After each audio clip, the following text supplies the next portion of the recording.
నేను పేరు చెప్పను కానీ మీకు ఒక విషయం చెప్తాను. నేను విశాఖపట్నం ఉపన్యాసాలకు ఎడుతుంటా. ఒక కుటుంబం నాకు బాగా సన్నిహితం.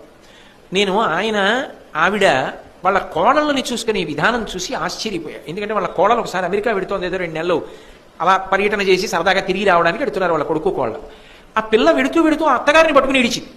అత్తయ్య 2 నెలలు నిన్ను విడిచిపెట్టి ఉండలేను అత్తయ్య, ఆయన రమ్మంటున్నారని వెళ్తున్నాను. నాకు ఆశ్చర్యం వేసింది. ఏమిటి కోడలు అత్తగారిని పట్టుకుని ఏడవడం ఏమిటి, 2 నెలలు ఉండలేని అత్తయ్య అని చెప్పి ఆ రోజు వాళ్ళ ఇంట్లో నేను పలహారం చేస్తూ ఆయనతో అన్నాను, అయ్యా బహుశా మీ అమ్మగారు మీ భార్య గారిని చాలా ప్రేమతో చూసి ఉండాలి, అదే సంస్కారం మీ ఆవిడకి కూడా వచ్చింది, కోడళ్ళని అంత ప్రేమగా చూస్తున్నారన్నాడు.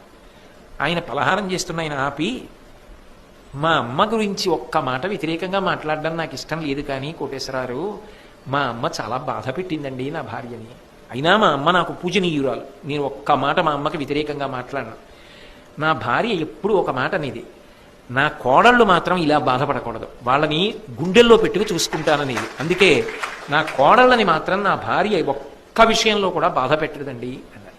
ఆ ఇంట ప్రశాంతత, ఆ ఇంటి వృద్ధి అంతా ఎందువల్ల వచ్చిందంటే తాను కష్టపడినా ఆ కష్టం తన కోడలకి రాకూడదని ఆలోచించిన అత్తగారి పెద్ద మనసు. అక్కడే కాదు, ఏ ఇంట అయినా గొప్ప ప్రశాంతత సాధారణంగా దేని వలన వస్తుంది అంటే ఆ ఇంటి ఇల్లాలి గొప్పతనం.